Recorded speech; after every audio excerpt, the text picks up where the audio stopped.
पालकमंत्री अजित पवार यांचा बीड दौरा आहे आणि त्याच्या दरम्यान त्यांनी पदाधिकाऱ्यांचे कान टोचलेले आहेत, सज्जड दम दिलेला आहे।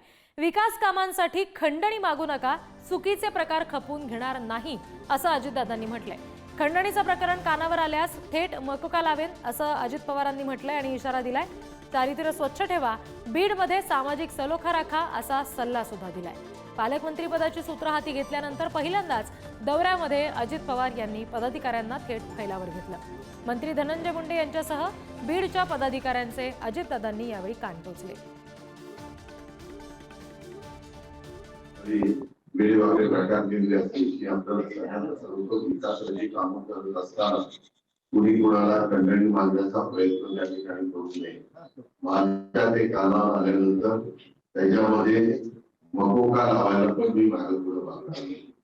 कुठल्याही टोकाची भूमिकाची आम्ही आधीच देवेंद्रला सांगितलं होतं की मला इकडचं देत असताना त्या संदर्भामध्ये सगळ्यांनी चांगल्या कामाला साथ दिली पाहिजे। त्याच्यात कुठलाही हे अधिकारी पण बघणार, काही काही अधिकारी इथं बरेच वर्ष राहिलेले त्याच्यामध्ये पण मी दुरुस्ती करणार आहे।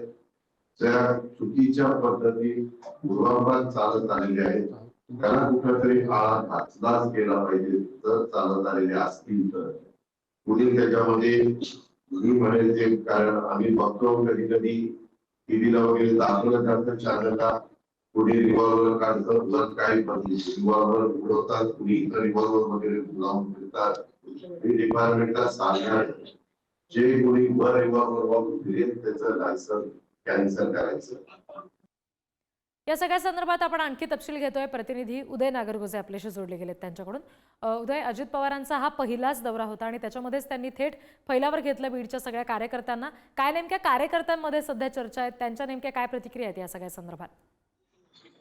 पालकमंत्री झाल्यानंतर अजित पवार हे आज प्रथमच दौऱ्यावर आले होते। यात सगळ्यात आधी त्यांनी कार्यकर्त्यांची बैठक घेतली। यावेळी प्रमुख नेते देखील उपस्थित होते। या पहिल्याच बैठकीमध्ये अजित पवार यांनी आपल्या स्टाईलमध्ये कार्यकर्त्यांना सज्जड दमच भरल्याचं पाहायला मिळालं। या ठिकाणी जे कार्यकर्ते उपस्थित होते त्यांना विकास कामे माझ्याकडे कुठलीही घेऊन या, परंतु त्यामध्ये गैरप्रकार खपवून घेतला जाणार नाही। तसेच महत्वाचं म्हणजे बाहेरून जे उद्योजक बीडमध्ये गुंतवणुकीसाठी येत आहेत त्यांच्याकडे कुठल्याही प्रकारची खंडणी किंवा कुठल्याही प्रकारचा त्रास त्यांना होईल असे वागू नका। याबरोबरच तुमच्या भागातील जे विकास कामं आहेत ती योग्य पद्धतीनेच माझ्या समोर मांडा आणि ती योग्य पद्धतीने कशी होतील याकडे देखील लक्ष द्या असं म्हटलंय। मी कुठल्याही परिस्थितीत तुमच्या सोबत आहे, परंतु चुकीच्या कामाला मी पाठिंबा देणार नाही। काही अधिकारी गेल्या अनेक वर्षापासून बीड जिल्ह्यात आहेत, त्याबाबत देखील मी आढावा घेणार आहे असं देखील अजित पवार म्हटलेत। याबरोबरच जे गेल्या दोन्ही निवडणुकीत माझ्यासोबत होते तेच कार्यकर्त्यांसोबत मी असणार आहे। आता दुसरे कोणी नवे कार्यकर्ते सत्ता बघून माझ्यापर्यंत येतील तर मी त्यांचं देखील ऐकणार नाही असं देखील अजित पवारांनी म्हटलं। एकीकडे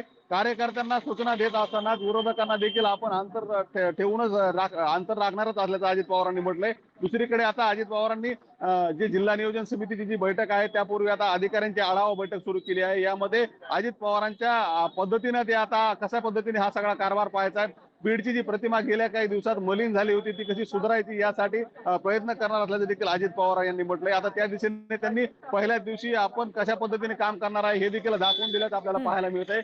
एकंदरीतच अजित पवार यांच्या या दौऱ्यात आता मंत्री पंकजा मुंडे, मंत्री धनंजय मुंडे हे देखील उपस्थित राहणार आहेत। त्याबरोबर सर्व आमदार देखील उपस्थित असून आता अजित पवार कशा पद्धतीने बीड जिल्ह्याची ही घडी बसवतात आणि बीडची बारामती करण्यासाठी जी मागणी त्यांच्याकडे होती ती कशी पूर्ण करतात हे देखील पाहणं महत्त्वाचं ठरणार आहे। निश्चित उदय, धन्यवाद दिलेल्या सगळ्या तपशिलांसाठी।